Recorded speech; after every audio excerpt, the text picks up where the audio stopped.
I'd like to call this special meeting of the Board of Selectmen to order for Monday, December 11th, 2023. Please rise for the Pledge of Allegiance. I pledge allegiance to the flag of the United States of America and to the republic for which it stands, one nation, under God, indivisible, with liberty and justice for all.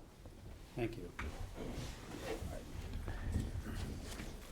First, Selectmen's report. A couple of things to go through. So, first of all, on Wednesday, the 29th of November, the Great Island Advisory Committee, which Monica will talk a little bit about, committee elected Monica to be new chair of that committee. So, thank you again for stepping in to take on that important task. But more about that later.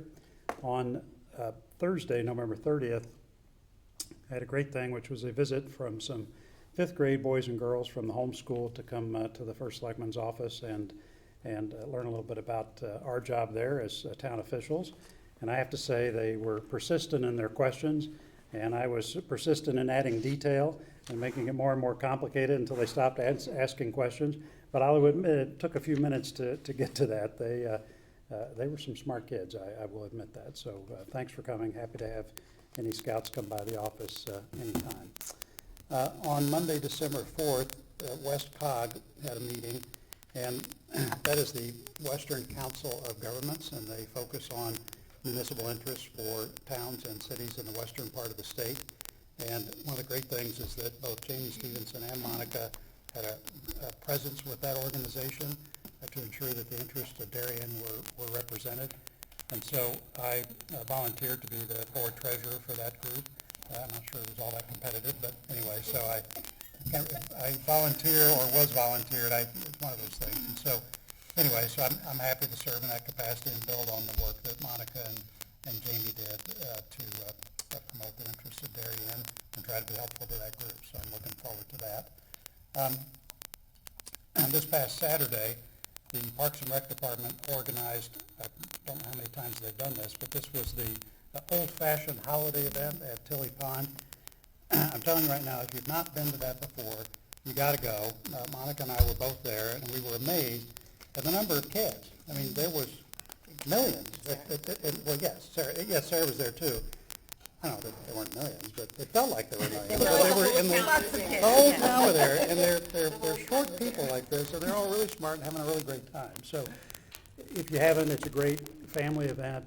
All the parents were there, and it was just awesome. It helped that the weather was good, but that was kind of right. A huge turnout. Out of hot chocolate. Yeah. And they ran out of hot chocolate. So Pam Gary did a great job. She just needs more hot chocolate, then it's perfect. But I appreciate everybody coming. But definitely come next year. That's a great fun event. We had a great time. So just now, within the last hour, there was a menorah lighting over at the Grove Street Plaza. I was there. Mike, you were there. But Sarah, you were No, I had a nearly everybody. chorus concert. That's okay. Everybody was occupied doing something, but we were all there. I'm glad they postponed it from last night when we had all this weather, but tonight it was crisp and cold. Huge turnout, really terrific. Dan Guller, big shout out to him for organizing that event. This is the third annual time that they've done that, and just a lovely evening. I got to catch up with a ton of people, and everybody was there, not just to celebrate that event, but to express solidarity with the Jewish community, who's been under a lot of pressure over the last couple of months given events in the Middle East. But we all have, and we all got to share in that and be part of that celebration tonight. So if you haven't done that in the past, highly recommend it. It was a nice evening. So State of the Town addresses at RTM here in about an hour or so, but that is it for my First Selectman report. Kate? Just working on the budget. Just working on the budget. And you'll be saying that until April, is that? Okay. No, I'll stop in March. You'll stop in March, okay. All right, thank you. Board liaison reports, Mr. Burke. The Blight Review Board will be meeting day after tomorrow, so we'll have something for you next time. But to dovetail on your report, I was not at the Parks and Rec event, but I was at the Darien High School football game up in Hartford, where they played a very competitive game against New Canaan for the state championship, and it was great to see how well disciplined Coach Grant had that team. They were leading into the fourth quarter, and I think it'll be great for that team as they march forward with their new coach, and also to see so many community members who went up there to see the game. So Where was the congratulations to them. It was at Rensselaer Stadium Okay. You can. up in Hartford. Terrific. So congratulations to them on their season, and we look forward to all the Darien athletics and activities to celebrate here as a board. Terrific. Marcy? Perfect. Oxbridge Building Committee is supposed to meet on Thursday. We'll see if that happens, because I'm not sure what else is on the agenda. That committee is just about completed their task. Mental Health Task Force had a beautiful event on November 18th. It was called Survivors Day. I unfortunately was not able to attend. I had a championship soccer game for my daughter, but I heard it was incredibly successful. There was a great turnout. We opened up that event to everybody in the state of Connecticut, and there's been a great turnout for people that just have undergone loss by suicide survivor loss. It's a great opportunity for those who have gone through that to get together with other people who are sharing in their grief.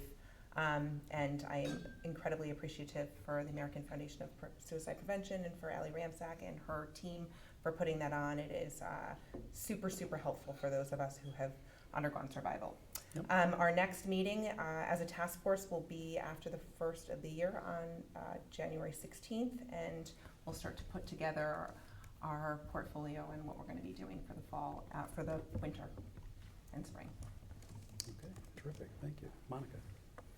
So Great Island did meet, and we focused on 23A, the entrance onto the island, but the most important development is really happening this evening. So the cul-de-sac, we are looking to purchase, to acquire that. We voted on that. Board of Finance weighed in on that. EPC on December 6th had a meeting and approved the amended easements. P&Z gave us a positive mandatory referral for that, so the last part of that regulatory process happens tonight at the RTM level. Great. And I just want to thank everybody for all the work that they've done on that. A lot of town employee work, especially. And not only that, but just you and Jim remain engaged in that. We keep thinking one day this will actually end, and Yes. that day has not yet arrived. Yes, So, Jim and I have logged a lot of hours on this. today, you logged hours today. Yes, we continue, but and I'm looking forward to working with the Great Island Advisory Committee. Terrific. Okay. Sarah? The Hinley Homes and Royal Building Committee met last Wednesday. Our next meeting is set for this Wednesday. We have gotten the recommendations from O&G PC as far as which bids we will be pursuing, and we're talking about the FFE and soft costs, which would include all the permitting and furniture. The number has increased quite a bit, and I would remind everyone who would watch that they can go on to the town website. There's a whole section that has every meeting, and certainly TV 79 has them all posted, as well as our agendas and our minutes, so everyone can follow along if anyone has any questions. But we do have some hard decisions to discuss and figure out the next steps, and we'll be discussing again on Wednesday. The number has increased dramatically. What time is your meeting on Wednesday? It is, here they till usually, 6, or nope, they're usually online at 6 o'clock on what Wednesdays. is online? We have some of the building folks, some are in Westchester, some Okay. we've got lots of different folks and different places in Connecticut. It's just easier in the way everyone can join. Okay, terrific, thank you. Kate, any public comments? Not that I've received. Okay. New business. Discuss and take action on a request to authorize the first selectman to execute a declaration of restrictions for the deed to 27 Crimmins Road. Kate? So if you recall, actually a couple of years ago now, we purchased 27 Crimmins using FEMA funding. And in trying to wrap up that whole project, FEMA gave us new language that they wanted in the deed, on the deed specifically. So we provided that information to our attorneys, and they're the ones who have prepared this declaration that we're asking you to vote on so that it can go in the land records. Is the bottom line just basically open space wherever? Well, so there are some things like, one of them requires us to put in the specific part of the US code that is known as the Stafford Act.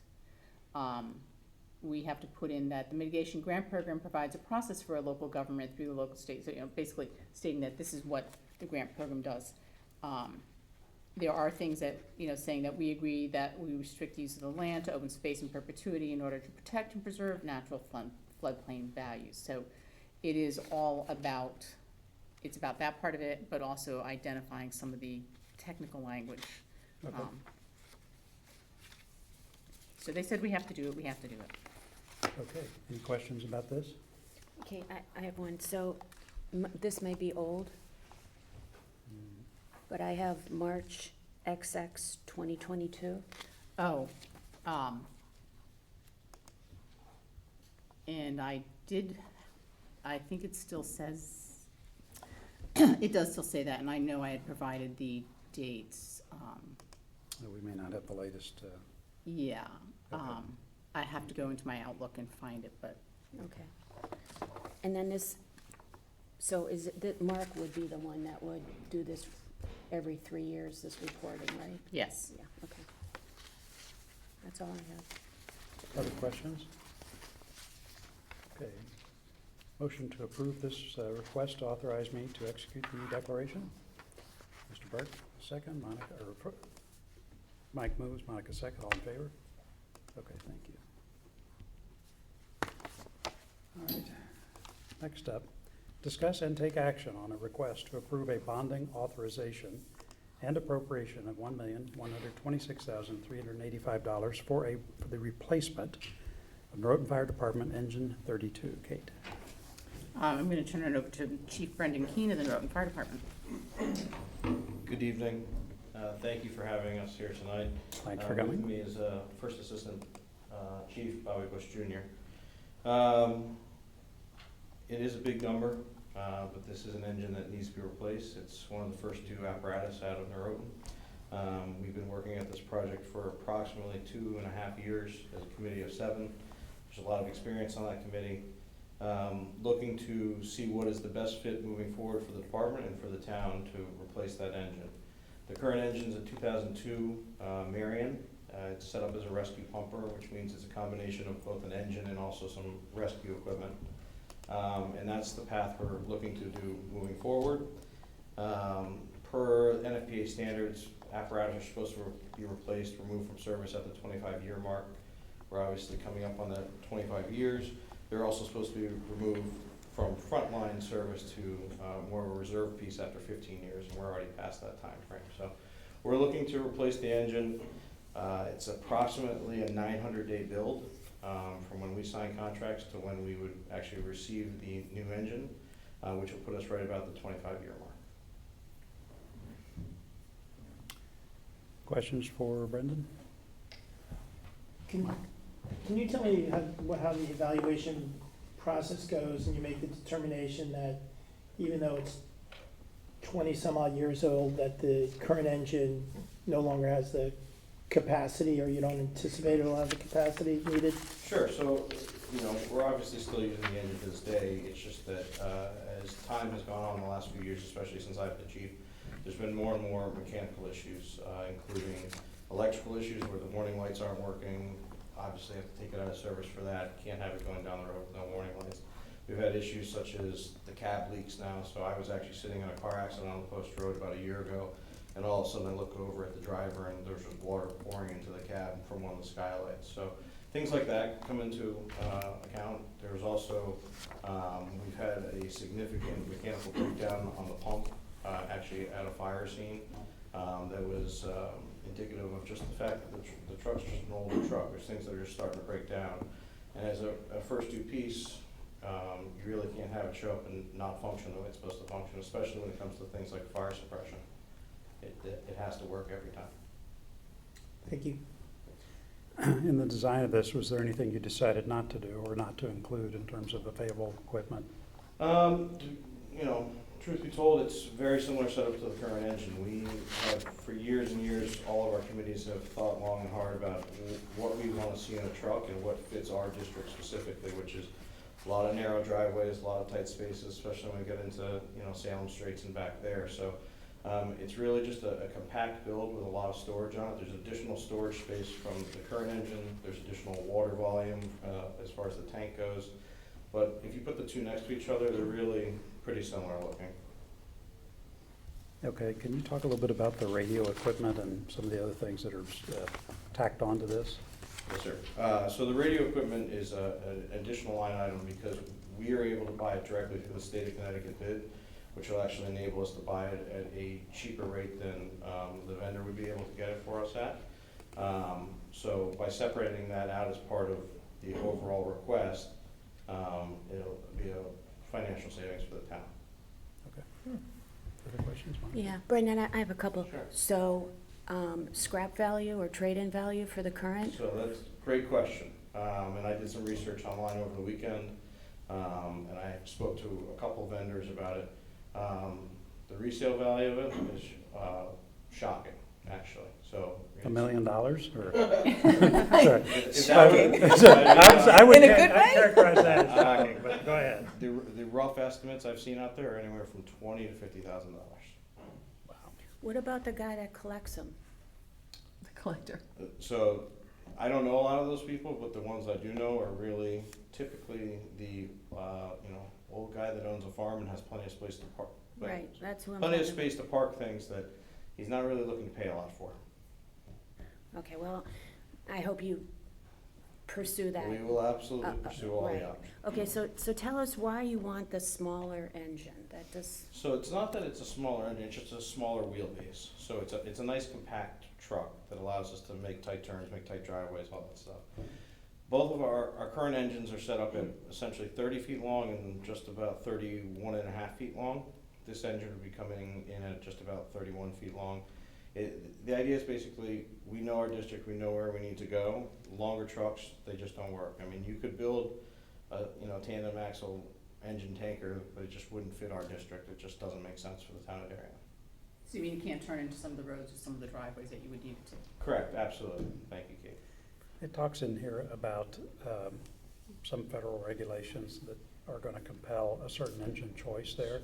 Correct. And that if you order that in advance of some date that you won't be subject to that. Can you explain that? Correct. So EPA, Clean Air Act, every generation of that law that's passed, there's new regulation as far as basically the particulate that the diesel motors are allowed to emit, the exhaust.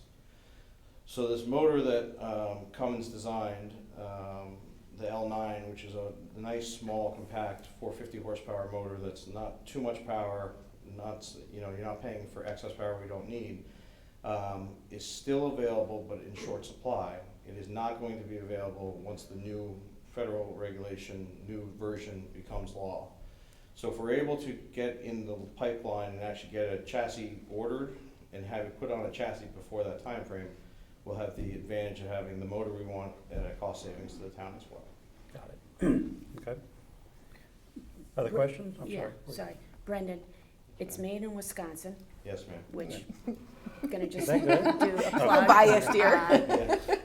That's a good thing. Yeah. How are we gonna get that here? So that'll be delivered by the They sales. deliver it? Yes, they do. They Okay. drive it out They themselves. do drive it. A lot of fire trucks are built in Wisconsin. They have a ton of skilled labor there, skilled American labor that they grow up, that's what they're gonna do, tremendous factory jobs. And there's I shouldn't say most, a lot of fire trucks are built within, a 50-mile radius of where this one comes from. And then, where are you on the, this is totally off topic, but where are you on the boat, over at, Ziegler's, Which one?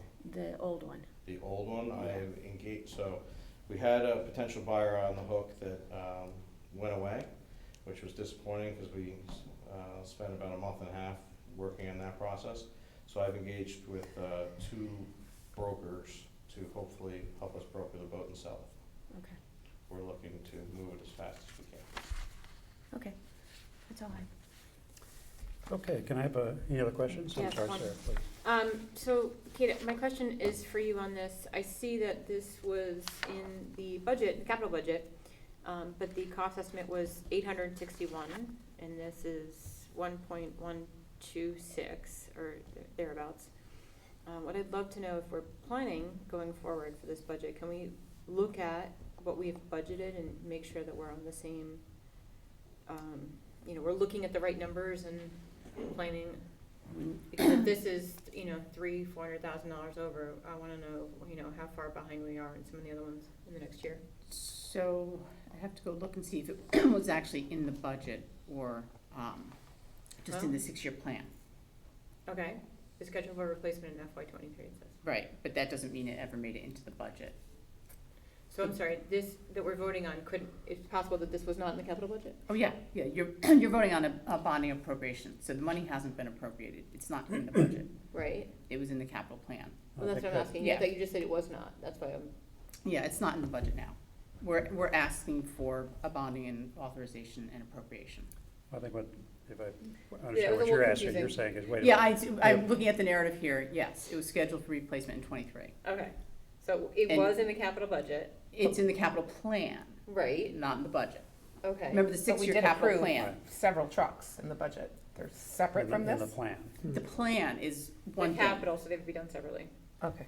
But so remember in the 6-year plan, you plan things in out years. Right, but And my, they're not those are not budgeted. no, I understand, but my Yeah. point remains that if we planning a certain number, we should be looking at, Well, what If if, we can, at least what for the next everything else year. in the plan is 30% higher and worse in the future? Then yeah, at least what for the this- next year and a half, if we Yeah, can look I at. think that's a good point. Hmm. Okay, other comments or questions? Okay, could I get a motion to approve the request for a bonding authorization and appropriation of $1,126,385 for the replacement of the Groton Fire Department Engine 32? Monica moves, Mike second, all in favor? Great, thank you.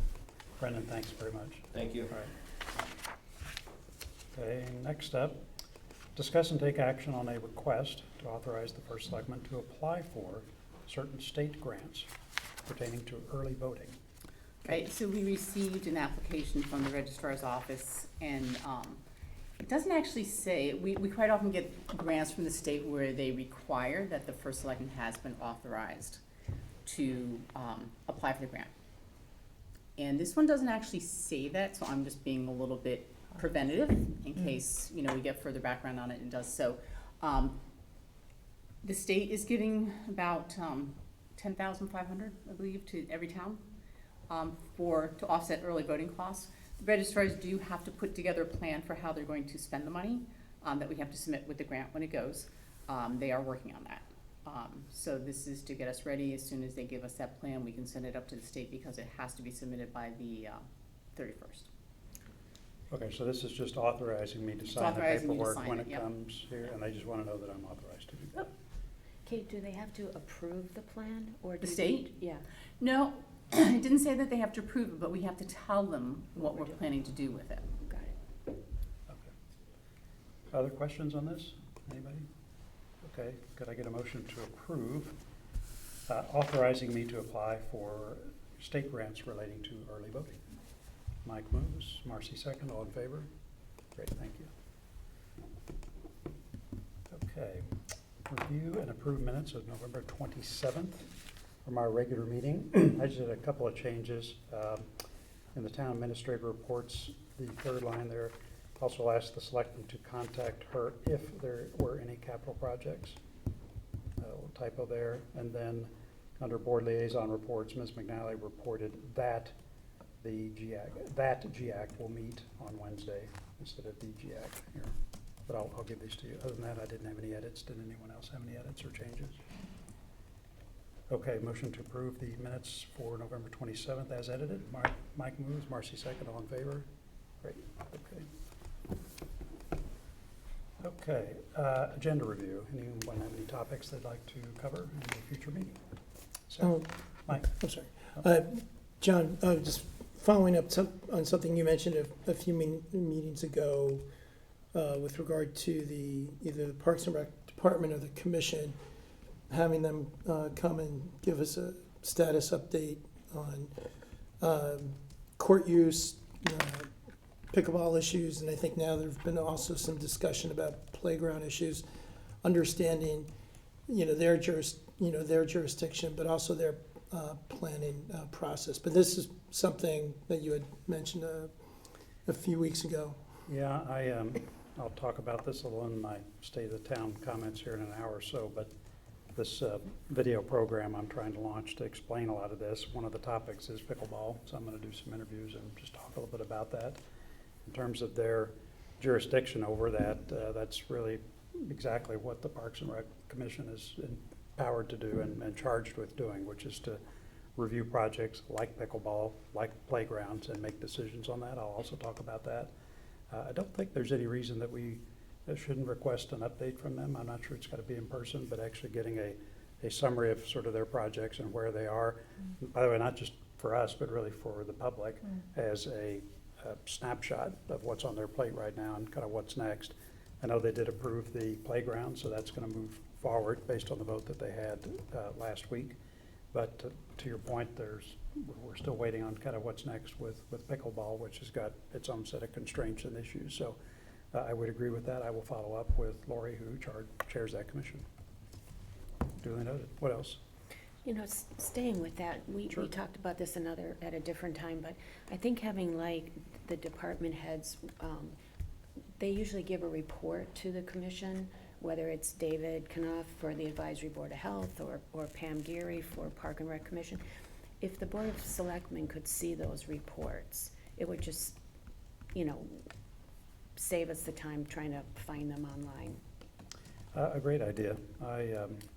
Maybe what I'll do is I'll send a note to those board chairs and see what summaries they get, and maybe we can just get those on They've been asked to do distribution. that previously. Did they do that for you? I know I asked them periodically. Well, David, the Board of Health only meets once a quarter, so that might have been, but, Yeah, I think we saw it one time from them, but maybe, but Yeah. not again. That's a Yeah. good point. All right, I will follow up Yeah. on that. Anything else for agenda review? Not necessarily agenda review, relating to the budget, is it possible to speak with, I'm thinking in particular of the library to make sure that we have the budget a little in advance. I know sometimes we normally get it. I know I have a meeting, if I can pull up my calendar. Linda was scheduling all those meetings in January.